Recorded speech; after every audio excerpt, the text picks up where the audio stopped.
Okay, so let's picture a scenario. Something sudden, maybe violent. A car accident, perhaps, or a bad fall. Yeah, or even something seemingly smaller, like a sharp object injury. Right. And in that moment, beyond the shock, something critical inside could be damaged. We're talking about your blood vessels, the highways carrying life around your body. Arteries and veins. Yeah. And the danger isn't just the obvious bleeding you might see. It could be hidden damage, a tear, a crush, maybe even a blockage forming. And that's what we're diving into today, isn't it? This complex world of vascular trauma. Exactly, injuries to these vessels. And they are incredibly time-sensitive emergencies. When a major vessel is hit, the clock starts ticking fast. It's about stopping the bleeding, obviously, but also getting blood flowing again where it needs to go. Precisely. Before tissues are starved of oxygen, before organs get damaged, the stakes are really high. We're talking potential limb loss or even life. Absolutely. So today, we're going deep into how the experts handle these crises. We're looking at the latest thinking, specifically the brand new 2025 guidelines from the European Society for Vascular Surgery. Mm-hmm. And this is really for you, listening. If you're curious, maybe you or someone you know has been through trauma, or you're a caregiver. Understanding the basic principles, the roadmap doctors use, it can make it less scary. Yeah, it highlights the expertise involved, maybe helps you know what questions to ask. These guidelines are essentially the best practices, based on current evidence, for saving lives and limbs. That's the goal.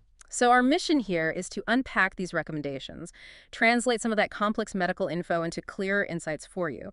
We'll pull out the key takeaways, what the guidelines strongly recommend, and maybe what they advise against. And you'll hear us mention things like Class 1 recommendation. That basically means it's strongly supported by evidence, something doctors should definitely aim to do. Right. Versus maybe a Class 3, which might mean not recommended or don't do this. We'll make it clear as we go. Okay, sounds good. So vascular trauma injury to arteries or veins, you mentioned the two big dangers. Yeah, the bleeding, like that burst pipe image, water gushing out. Uncontrolled hemorrhage, exactly. And the other is blockage, like a sudden traffic jam in the vessel, stopping blood flow completely, ischemia. And this isn't some super rare thing, right? The source material mentioned it's actually a notable percentage of trauma cases. It is, somewhere around 2 to 5% in major trauma centers, which adds up globally. And it happens from all sorts of things: falls, car crashes, stabbings, gunshot wounds. It's a common factor in severe injuries. And the urgency, you mentioned the clock ticking. The statistic about deaths in the first 24 hours is pretty stark. It really is. Up to half of trauma deaths in that first day are due to major uncontrolled bleeding. That's why immediate expert care is just paramount. Okay, let's get into that immediate care then. Someone arrives with a suspected vascular injury. What's the absolute #1 priority according to these guidelines? The cornerstone, the Class 1 recommendation, is rapid access to the right expertise.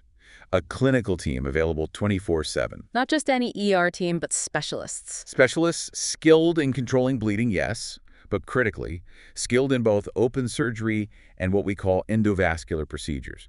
Minimally invasive techniques. That team needs to be ready, day or night.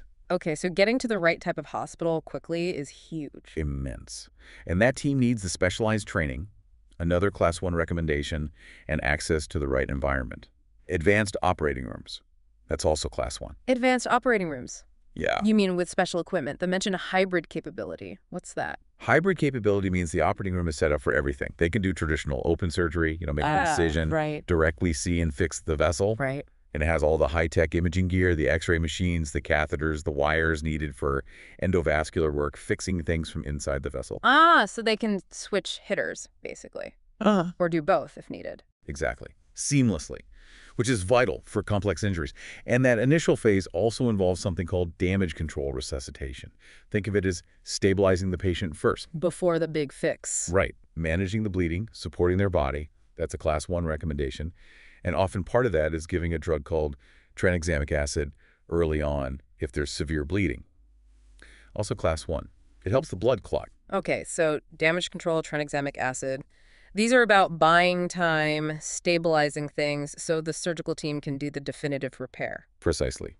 Buying critical minutes. Speaking of buying time, what about stopping the bleeding before they even get to that hybrid OR, like on the scene or in the ER? Good question. For limbs, arms, or legs, if direct pressure isn't stopping major bleeding, the guidelines strongly recommend a tourniquet. That's Class 1. A tourniquet, how does that work best? Applied as far down the limb as possible, but still above the injury site. Tighten enough to stop the arterial bleeding. It's like that temporary dam you mentioned earlier. Okay, temporary dam, and anything they specifically say not to do with tourniquets. Yes, there's a Class 3A recommendation against giving heparin, a blood thinner, when you're using a tourniquet for uncontrolled bleeding. You don't want to counteract the effort to stop the bleeding. Makes sense. Don't think the blood you're trying to stop. What about bleeding inside the body, like in the torso? I've heard about balloons. REBOA? Ah, REBOA, resuscitative endovascular balloon occlusion of the aorta. It involves threading a balloon up into the aorta, the body's main artery, and inflating it to temporarily stop blood flow downwards. Sounds pretty advanced. Is that standard practice now? Well, it's complex, and interestingly, the guidelines give it a Class 3B recommendation, meaning it is not recommended as a routine approach for temporary bleeding control in severe torso hemorrhage. Oh, why not? The evidence is conflicting, and there are potential risks associated with it. So while it exists and might be used in very specific situations by expert teams, it's not the standard go-to temporary fix for torso bleeding that some might think. That's really important to know. Even advanced techniques aren't always the best routine option. Okay, so bleeding is hopefully controlled temporarily. The patient is maybe stable enough. How do doctors figure out exactly what's damaged inside? Get eyes on the problem. If the patient is stable enough, imaging is absolutely key. And the gold standard, the first-line investigation recommended, is computed tomography angiography, CTA. That's a Class 1 recommendation. CTA. What does that actually involve for the patient? You lie on a table, it slides into the CT scanner. Beforehand, you get an injection of contrast dye, usually through an IV. This dye makes your blood vessels show up really clearly on the X-ray images the scanner takes. So it lights up the highways. Exactly. It creates this incredibly detailed map, cross-sections of your vessels. Doctors can pinpoint the exact location of a tear, a blockage, whatever the injury is. The guidelines say to get both arterial and venous phases, look at both types of vessels. People sometimes worry about that contrast dye, right? Its effect on kidneys. Does that ever delay the scan in these situations? That's a common concern. But the guidelines are clear here, too. For a stable patient where there's a high suspicion of a serious vascular injury, they give a Class 3B recommendation against avoiding or delaying the CTA just because of potential kidney issues. Why is that? Because finding and fixing a life or limb-threatening injury is the absolute priority. The risk from the injury itself far outweighs the usually small, often manageable risk of the contrast dye affecting the kidneys in that emergency context. Yeah. They monitor kidney function, of course, but finding the problem comes first. Got it. Identify the threat. Are there other tools besides CTA they use for diagnosis? Well, a good physical examination is always vital, and duplex ultrasound using sound waves is useful later on for checking how repairs are doing during follow-up. Okay. But interestingly, something called the ankle brachial index, or ABI, which measures blood pressure in the ankle versus the arm, is not indicated to rule out a vascular injury and trauma. That's a Class 3A recommendation. It's just not reliable enough in that setting. Right. Too many other factors in a trauma situation. So physical exam CTA is the key scan. And they use a grading system, too. Yes, the ESVS guidelines use a simple grading system for arterial injuries based on the CTA findings. Grade 1 is minor, like a small tear inside the vessel lining. Grade 2 is maybe contained bleeding, like a pseudoaneurysm, a bulge. Grade 3 is active, free bleeding, a rupture. And Grade X is a complete blockage, no flow. And this grading helps them decide what to do. Precisely. It classifies the severity and points towards the right management strategy. Okay, so they know where it is, how bad it is. How do they actually fix it? What's the main goal? The absolute priority, another Class 1 recommendation, is restoring blood flow through the main artery, especially if lack of blood flow is threatening a limb or an organ, getting that highway open again. How do they do that? Is it always major surgery? Not always. They have a toolbox now, especially in those hybrid rooms. Mm-hmm. Whenever possible, the ideal is primary definitive repair, fixing it properly right away. That's Class 1. So try for the permanent fix first. Yes. But if the patient is too unstable, maybe has lots of other injuries, or the repair is going to be very complex and take a long time, they might use a temporary vascular shunt first. The temporary bypass road again? Exactly that. It's a tube put in to get blood flowing past the damaged bit immediately. Buys critical time. This is also a Class 1 recommendation because minimizing that time without blood flow is so important. And then they come back later for the permanent fix. Ideally, yes. Once the patient is stable, they convert that temporary shunt to a proper definitive repair. And that definitive repair, is it open surgery or that endovascular stuff? It could be either, or sometimes even a combination. The choice really depends on the specifics.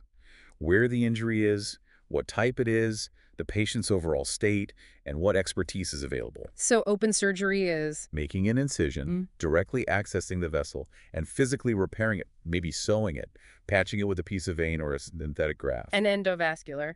That's working from the inside, using catheters and wires guided by X-ray imaging. They might inflate a tiny balloon to open a blockage, or place a stent, a small mesh tube, or a stent graft, which is a stent covered in fabric, to seal a hole or reinforce the vessel wall. Wow, so they can sort of reline the pipe from the inside. In some cases, yes. And for bleeding from smaller side branches, especially in the arms or legs, they can use endovascular embolization, basically plugging the bleeding branch vessel with tiny coils or particles. That's a Class 1 recommendation for certain situations. It's like plugging a leak. It sounds like a real mix of skills needed, old school surgery and cutting-edge tech. It really is. Endovascular techniques are used more and more for certain injuries because they can be less invasive, but open surgery is still absolutely essential, especially for massive bleeding or really complex damage where the anatomy isn't right for the endo tools. Does the location in the body make a big difference in the approach? Oh, hugely. The guidelines go into specifics for different areas. Take the neck, for instance. Yeah. Injuries there are risky because of the major arteries going to the brain, like the carotids. Right. If one of those major arteries is badly injured, like a grade 2 or 3 penetrating injury, the recommendation, Class 1, is strongly towards repairing or reconstructing it if possible, rather than just tying it off. Tying off a carotid can lead to a stroke. Yeah, you definitely want to avoid that. But for a very minor injury, like a grade 1, they might actually manage it without surgery, maybe just with antiplatelet medicine like aspirin and close watching. That's a Class 2B recommendation, meaning it's an option to consider. Interesting. What about the chest? Like the aorta, the big one, after a crash? Blunt thoracic aortic injuries, often from that rapid deceleration like in a high-speed crash. Very dangerous. First step is controlling blood pressure tightly to prevent rupture. If the patient is stable, endovascular repair using a stent graft is often preferred now over big open chest surgery based on the outcomes data. It's less invasive. But if there's active bleeding, grade 3, immediate repair is needed, Class 1. And again, for very minor tears, grade 1, sometimes watchful waiting is recommended, Class 1. So stability is key there too. Abdomen. Similar theme. If the patient is unstable with suspected abdominal vessel injury, they need immediate surgery exploration. Class 1 recommendation, find the bleeder, stop it. But if they're stable and the bleeding seems contained in a certain area, like a retroperitoneal hematoma, non-operative management with careful monitoring and repeat scans might be the way to go. Class 1. And arms and legs, extremities must get injured a lot. Very common. And if that injury cuts off blood flow, acute ischemia, it's a massive emergency. The guidelines say revascularization, getting blood flow back, should happen ASAP, ideally within an hour of arrival at a capable center. Class 1. 1 hour, that's fast. Extremely. If definitive repair will take too long, use a temporary shunt. Class 1 again. Get that flow going. Now, sometimes the limb injury is devastating bones, nerves, muscles, and vessels. Yeah. In those really complex cases, deciding whether to attempt limb salvage or proceed to a primary amputation is a very tough call. It requires a multidisciplinary discussion involving vascular surgeons, orthopedic surgeons, plastic surgeons, everyone weighing in. That's a Class 1 recommendation, too. Make that decision as a team. That must be an incredibly difficult conversation. What about less severe limb injuries, the grade 1 or 2 ones that aren't blocking flow? For those, the evidence is a bit less clear-cut. Non-operative management might be an option sometimes, but it requires very careful selection and monitoring. Okay. What about kids? Is vascular trauma different in children? It's less common, thankfully, and yeah, there's less high-quality research compared to adults. Yeah. Children's vessels are smaller, they can spasm more easily. But they're also pretty resilient, right? They can be remarkably resilient. Sometimes, because of their ability to compensate, non-operative management might be considered even for injuries that look quite significant on scans. Interesting. How do they diagnose it in kids? Same way. Pretty much. If the child is stable, CTA is still the recommended first-line scan. Class 1 recommendation. When repair is needed, surgeons have to think long-term about the child's growth. How so? Like using sutures, stitches, that won't constrict the vessel as the child grows. Maybe interrupted stitches rather than one continuous line. Ah, clever. You mentioned a specific kind of counterintuitive situation in kids. Yes, the pink, warm but pulseless hand after a common elbow fracture, the supracondylar humeral fracture. Right. Sounds scary. No pulse. It does.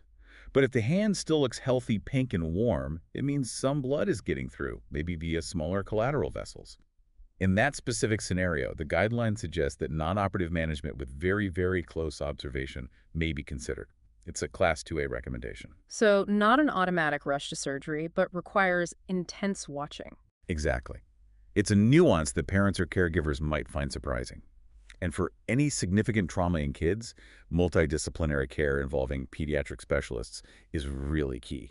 Okay, so we've covered the emergency phase stabilization, diagnosis with CTA, the repair strategies like open, endo, shunts, and how it varies by location and for kids. What about after the emergency, the road to recovery? Yeah, that's a whole other journey, Yeah. and it's very individual. Vascular trauma often happens with other serious injuries, so recovery involves healing from everything, Physical therapy, things like that. definitely physical therapy, but also often emotional and psychological support. Surviving severe trauma takes a toll. The guidelines acknowledge this, the patient's perspective on recovery. And how do they monitor the vascular repair itself long term? Follow-up is important. Right. Regular check-ins with the doctor. Often imaging tests are used, like duplex ultrasound or sometimes CT scans, especially after limb repairs. To make sure it's still working. Right, to check blood flow, make sure the repair hasn't narrowed down or clotted off. For extremity repairs, they might consider an ultrasound check around a month post-op, Class 2B recommendation. But they also stress avoiding unnecessary imaging, especially scans with radiation, particularly in kids. Not every minor repair needs constant scanning. Right, balance the need to know with potential harms. Any medications typically used during recovery? Sometimes antiplatelet therapy, like aspirin, might be considered after certain repairs, Class 2B. It helps prevent clots forming on the repair site, but again, it depends on the specific situation. And recovery isn't always smooth sailing. The guidelines mention challenges. They do. Patients can face hurdles like difficulty getting to appointments, managing complex medication schedules, dealing with different doctors for different injuries, financial pressures, and just the emotional aftermath of the trauma. It's a reminder that the surgical fix is just the start of healing for the patient. It's a really comprehensive picture from the accident scene through recovery. But you mentioned these guidelines also point out where we don't have all the answers. Absolutely. There's a whole section on gaps in evidence, which is crucial. It shows that even with all this collective expertise, medicine is still learning. There are areas where more research is needed to know the best approach. Can you give an example or two? What kind of questions are still out there? For sure. The source lists quite a few. Things like, what's the ideal maximum time to leave a temporary shunt in? How long do these endovascular devices, the stents and stent grafts, really last long term? What's truly the best way to manage injuries to certain specific vessels? What's the perfect anti-clotting medication strategy after repair? And how often do patients really need follow-up imaging long term? So lots of questions still driving research. Definitely. It keeps the field moving forward. Well, this deep dive has certainly illuminated a really critical area of medicine. For you listening, the big takeaways seem to be vascular trauma is incredibly urgent.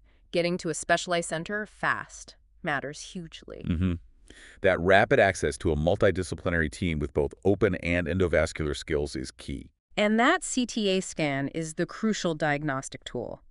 The repair strategies are sophisticated, balancing temporary measures like shunts with definitive fixes, using both traditional surgery and internal endovascular techniques. And that recovery is a marathon, not a sprint, involving follow-up and addressing the whole person. It really demystifies what happens behind the scenes in these emergencies and highlights the incredible level of care required. It underscores the complexity and the teamwork involved in getting the best possible outcomes. Which leaves us with a final thought, perhaps. These guidelines represent the best collective knowledge we have right now. But thinking about that patient journey, the gaps in evidence, the long road to recovery, what does it truly mean for someone going through this or their family to be well-informed amidst the chaos and fear? That's a deep question. How do we best bridge the gap between clinical guidelines and the lived experience of trauma and healing? Exactly. How can this expert knowledge best serve the people it's meant to help? Not just for survival, but for thriving years later. Something to ponder. Indeed. Thank you for joining us on this deep dive into the complex world of vascular trauma care. We hope it's provided some valuable insights.